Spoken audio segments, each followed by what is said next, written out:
మీరు వెతుకుతున్నది ఇక్కడుందండి. థ్యాంక్స్ అండి. మీకు కంటి చూపు లేదండి, పుట్టుక నుంచి నాదింతే, గుడ్డి బ్రతుకు. ఆ శబ్దం ఏంటండి? మీ గురించి జాలి పడుతున్నాను. మీకు నా ఫేస్ కనపడదని అలా సౌండ్ ఇచ్చాను అన్నమాట. అలాగా? చూడండి, మీకు కనపడదు, పైగా వయసులో ఉన్నారు.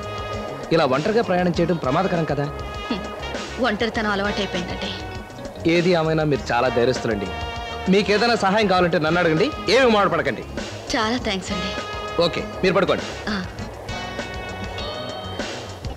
అయ్యో, కాలు తగిలినట్టుంది. పర్లేదులేండి, మీరు పడుకోండి.